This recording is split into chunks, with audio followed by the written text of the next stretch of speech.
YouTube, what the crap's going on? HeirofCarthage here. I've been playing quite a few online battles tonight, and I think my record tonight was like 2-6 or something. It was awful.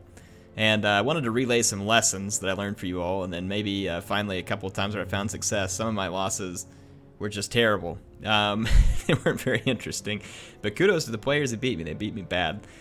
So a couple of things that I've learned. Number one, I don't even know why I did this, but don't ever take the Wood Elves versus the Lizard Men.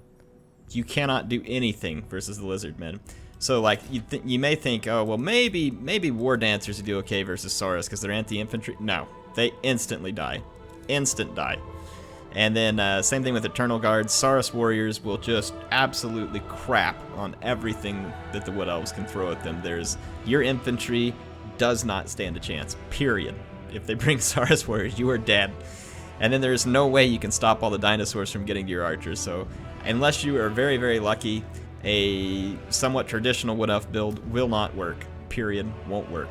And I'm not sure that Treekin or something else could help pull you through that. Maybe. But I know just initially I hate the matchup of Wood Elves versus Lizard Men. I think it's doomed for the Wood Elves every time. The other thing I'd say is you got to watch out when you're the Dwarves for the High Elves. The High Elves can hard counter you something fierce. The dwarves do have some weapons against it now because the Thanes have a Tormentor sword which can stop units, and then the Runesmiths can slow units. So I mean the dwarves do have some tools, but again the Wood Elves with their the High Elves with their White Lions of Trace, or however you say that, they are freaking good against the dwarves. So you got to watch out. The other thing, Ethelmar Chariots. So nobles on an Ethelmar Chariot are very good versus the dwarves. And then, honestly, these Eagle Claw Bolt Throwers can be real annoying for dwarves, too, because they don't have a lot of mobility. So the High Elves, I'm not saying they're an every time beat the dwarves, but they can be a nightmare for the dwarves. Bretonnia going up against High Elves, I hate that matchup. It just seems really hard to win. What do you call them? The Foot Squires get absolutely crushed by decent Wood Elf or High Elf infantry. You're hopelessly outgunned when it comes to archers, and your cavalry and maybe Pegasus Knights are the only advantage you roll. You definitely have a cavalry advantage over the High Elves, but the High Elves have access to cheap spears. They have dragons. Dragons can be pretty challenging to deal with.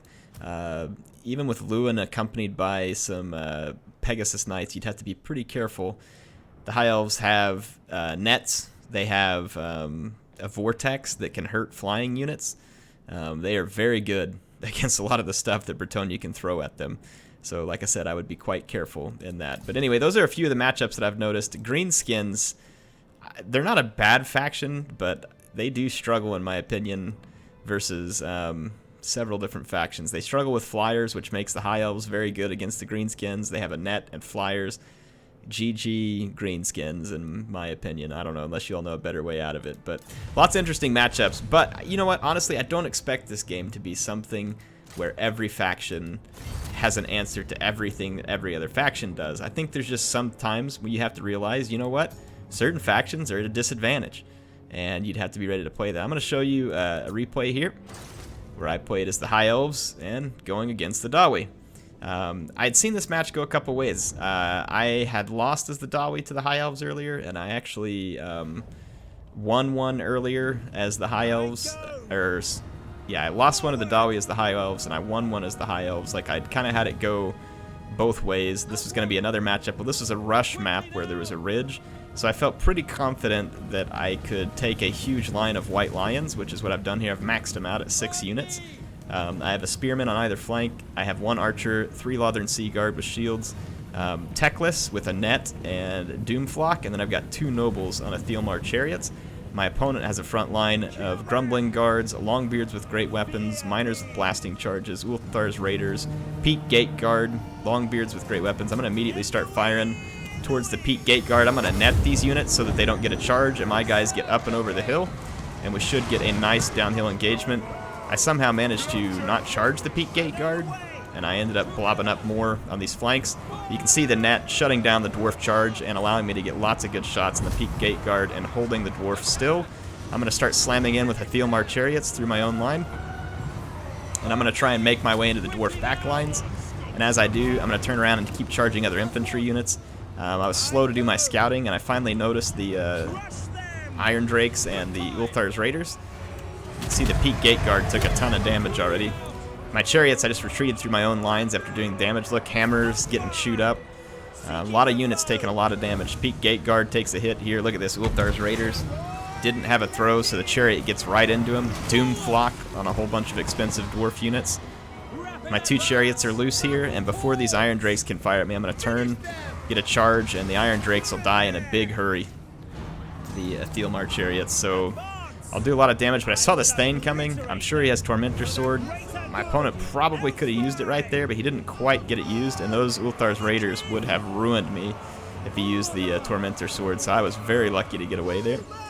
Either that or he had already used it, maybe, by accident. I did that the other day. My White Lion's doing a good job for the most part. Rune Lord broke through. And then over here we've got the enemy held down well. The Trollhammer torpedoes are taking some shots. Let my archers do some work here. Unfortunately, he got some Peak Gate Guard through to my archers. And his Rune Lord is coming through as well. And those Peak Gate Guard, again, they got my archers, not my Lothern Sea Guard. Techless, we just got to keep clear of the fight. And the Chariots, we're just going to keep on the move. So you can kind of see how the fight's going. This blob still, the dwarf is trying to work me with the Rune of Wrath and Ruin. And that's not a bad idea. I'm going to try and slow down his Rune Lord here and get my Lothern Sea Guard away. I have some White Lions that came back that I need to get reactivated. And I've got these White Lions that won their flank, and they're going to have to come on over. The Trollhammer torpedoes are going to continue to fire, but they're firing at a spear unit. So they don't really have a good high-value target at the moment. I'm going to run the Peak Gate Guard down with these Thielmar Chariots, but my guys get kind of a wonky charge there that doesn't do much. And the Rune Lord is going to try and chase me, but let's just say the Rune Lord isn't the fastest unit that's ever hit the battlefield. But he does have a Thane that came through. And his Ulthar Raiders are still very alive with quite a lot of ammo. Here they're going to get some nice hits on my incoming units. It's going to do some pretty tremendous damage. Same thing here with the Miners with Blasting Charges, going to do some decent damage. So my opponent fighting back as best he can, but he's not in great shape right now. Here I charged the Thane, and again I was like, ooh, never mind, Tormentor Sword. So my opponent hasn't gotten me with the Tormentor Sword. I've been pretty thrilled with that. Rune of Wrath and Ruin slows my archers down here. It's a good call. He's going to go after Techless.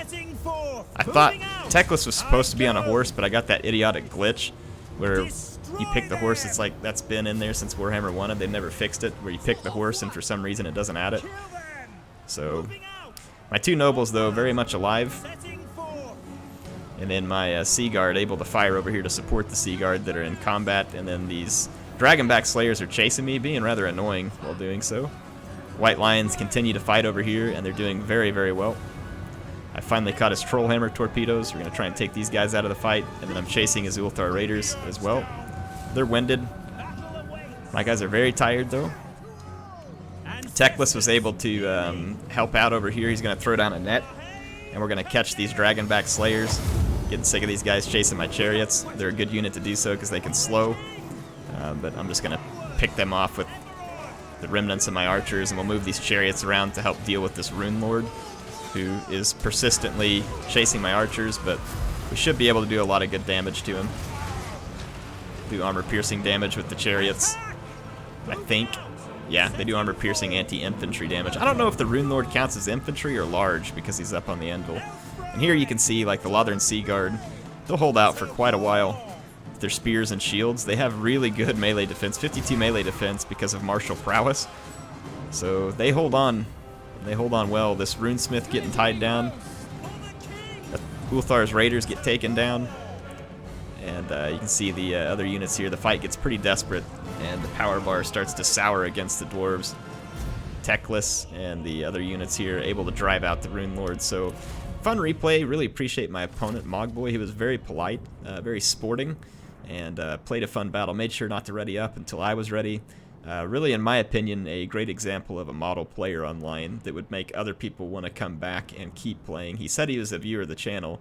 Let me just say, hey, I appreciate you, Mogboy. It was fun getting to play against you, and thanks for being an awesome sport in the battles. And like I said, if all the players were like you, it would help help a lot of people want to stay in the game if they're being sportsmanlike. So definitely appreciate it. It was a fun battle, man, and I hope you continue to enjoy the videos. I liked your army. It was fun. I was lucky the Iron Drakes didn't get me, and your Tormentor Sword. Do you know what happened? If you're watching this, by the way, what happened with the Tormentor Sword? Did you accidentally use it, or did you just forget? I thought you were going to get my nobles and then nuke them with the the Ulthar's Raider and the Trollhammer torpedoes. But yeah, anyway, let me know what you think. Hope you enjoyed it, man. Hope you all enjoyed this one too. Appreciate MSI sponsoring the channel. I will see you all soon. HeirofCarthage, signing out.